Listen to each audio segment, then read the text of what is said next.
Hey, welcome to the channel and welcome back if you've been here before. This is where we burn illusions, wake the sleeping, and build a new world from the ashes. If you're here, it's not by accident. Let's spread the fire. Today we're talking about the religious structures that were taken hostage, distorted, and used to control the world. All religions are true as the sun rising in the east, but they were never meant to be taken literally. They were designed to be understood spiritually, as mirrors, maps, and metaphors for the human soul. Jesus was real. He was a master of remembrance, one who knew exactly who and what he was, and he taught others the same. But the point was never to worship the man or the sun or even the self. The point was to embody the divine pattern within us. Religion began as cosmic code, a guide for awakening, a system for ascension. But the code was hidden, the story was co-opted, the symbols inverted. The results? Control systems, mind prison, wars over who told the same story the right way. They didn't erase the sacred, they weaponized it. At the root of most ancient religions is one shared story, a divine figure, a miraculous birth, a fall into descent, death or darkness, a resurrection, a return. You hear the pattern in Jesus of Nazareth from Christianity, Osiris and Horus in Egypt, Dionysus in Greece, Mithras in Persia, Tammuz and Dumuzi in the Babylonian and Sumer myths, Krishna in India, Quetzalcoatl, Mesoamerica, Buddha in India and Nepal. Not all of the details match, and they don't have to, but the pattern is unmistakable. The story is solar. The sun dies at the winter solstice. For 3 days, it appears to stop in the sky. On December 25th, it begins to rise again.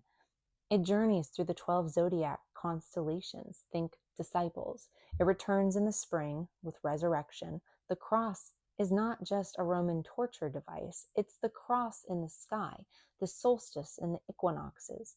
The sun is born and dies and returns. So do you. All gods tell a story that's similar. Let's walk through them one by one. But before we begin, we must understand these aren't just mythic parallels. They're cosmic timestamps. They follow the zodiacal ages like chapters in an unfolding divine script. In the age of Taurus, approximately 4300 to 2150 BC, humanity worshipped the bull, a symbol of earth, fertility, and divine provision. Dumuzi, beloved of Inanna, was called the bull as she mourned his seasonal death. The Egyptian Apis bull was sacred. The golden calf in the Bible, condemned by Moses, it was a relic of this age. Then came the age of Aries, approximately 2150 BCE to 1 CE. The ram, fire, force. This is the age of warriors and conquest. The bull was slain. Mithras drives the knife into the cosmic bull in the Tauroctony myth, think Taurus. Sacrifices became ritualized. The Hebrew Bible begins to speak of blood covenants, burnt offerings, atonement through death.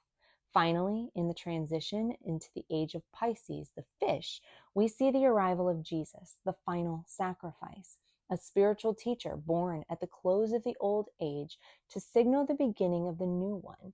He ends the need for blood, declaring it is finished. He feeds the people with fish, calls his disciples fishers of men, and his followers use the ichthys, the fish, as a sacred symbol. And what comes next? We follow the man with the water pitcher, Aquarius. Follow him into the house that he enters, Jesus says in Luke 22:10. That's not random. That's astrotheology. He was telling us what comes next, the age of Aquarius, where truth flows freely, illusions dissolve, and we govern ourselves in collective sovereignty. So now, let's look at how these God stories drawn from across time and space all encode the same cycle, the same sun, the same you. Jesus, with Christianity, born of a virgin, called the Son of God, performs miracles, betrayed, crucified, buried for 3 days, and resurrected. Ascends into heaven with a promise to return, a master teacher of divine embodiment and soul awakening. Hint, he's returning now as you and me in Christ consciousness, not as a literal event breaking open the sky, but as an internal event splitting open our consciousness, often depicted symbolically as clouds or sky. Osiris, the Egyptian myth, killed and dismembered, resurrected by Isis, becomes ruler of the underworld. His son, Horus, rises to avenge and rule. The sky god is often associated with the sun. Dionysus in Greece, born of a mortal and Zeus, killed and reborn, god of wine, madness, rebirth, divine ecstasy. Descent and return equals spiritual transformation. Mithras, the Persian myth, born from stone. Think a virgin birth. You can't impregnate a stone. Celebrated on December 25th. Slays a sacred bull, a sacrifice, symbol of renewal and power over death. Tammuz or Dumuzi in the Babylonian and Sumer myths. Lover of Inanna, dies and descends to the underworld. Inanna mourns and allows his sister to trade herself for his return half the year. Cyclical death and return tied to seasons.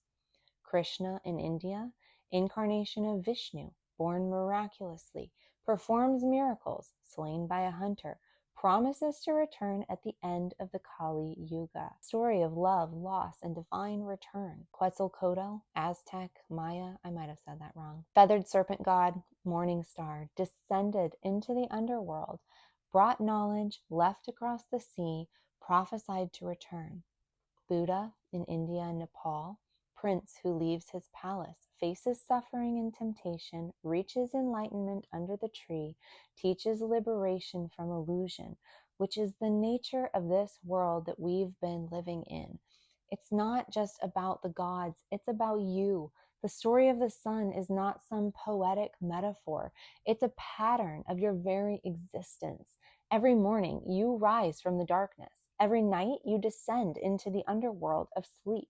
Every year your body echoes nature's cycles. Spring's rebirth, summer's fullness, fall's release, winter's rest. Every time your heart breaks, your identity crumbles, or your world collapses, you descend into a death, and then you rise again changed. Every soul journey across lifetimes is a spiral of forgetting and remembering, of crucifixion and resurrection. You are the spark that disappears and reemerges. You are the light that dies to be reborn. You're not here to watch the story. You're here to live the story. You're the one who descends, forgets, suffers, transforms, remembers, and returns. You are the sun. You are the God reborn. You are the myth in motion. This story lives in your bones, your blood, your breath. It is coded in your DNA, in the way that your tears fall and your joy bursts forth. You don't just study it, you embody it. And once you remember that, you become unshakable. So why don't they tell you that? The truth of this universe isn't linear. It's cyclical, spiral, fractal. Everything happens again at a higher octave or a lower one. Let's break these cycles down. Sleep-wake cycles. Every night you fall into the dark. Every morning you rise again. This is your personal death and resurrection repeated every day. A microcosmic reflection of the larger pattern, the macrocosm. Moon phases. The moon waxes and wanes, governing tides and emotions, menstruation, and the mystery. The full moon is fullness and visibility. The new moon is shadow and reset. This is the cycle of creation, reflection, and release. Solar year, spring, birth and planting. Summer, growth and expression. Fall, harvesting and letting go. Winter, death, and rest. Every year, your lives echo this full life cycle. Even your moods, your dreams, and energy reflect it. These seasons are also reflected in the Bible as Matthew, Mark, Luke, and John, all seeing the story of Jesus similarly, but from different vantage points. The zodiac ages, each age about 2160 years, aligns with a constellation. We're now shifting from Pisces, the age of faith, sacrifice, and martyrdom, into Aquarius, the age of awakening, knowledge, and sovereignty. These ages shape collective consciousness on a global scale.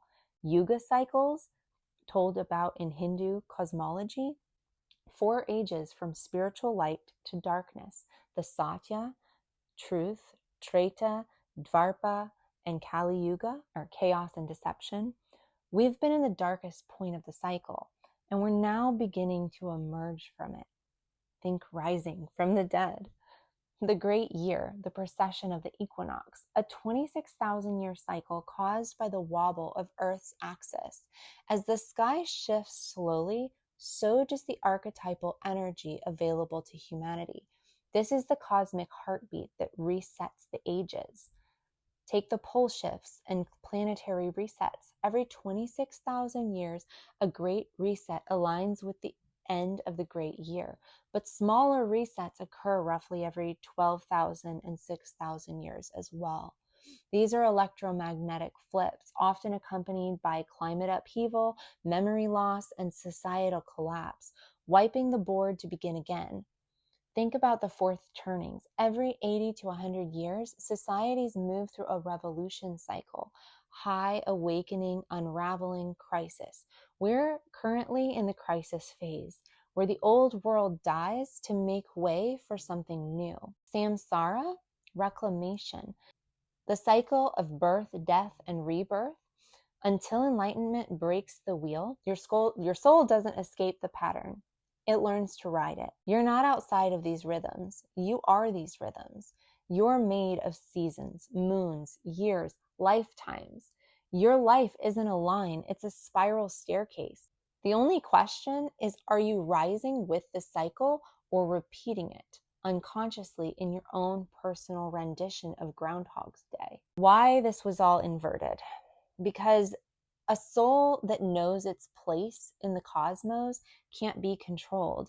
So they flipped it. They turned curiosity into sin, inner knowing into heresy, the goddess into a whore, the serpent into Satan, the sun god into a crucified man, your intuition into rebellion. They took the story of you and turned it into the story of him. You were told to worship the sun outside of you, so you'd forget the sun within. But now we are remembering. The spell is breaking. This isn't the end of the world. It's the end of the false one.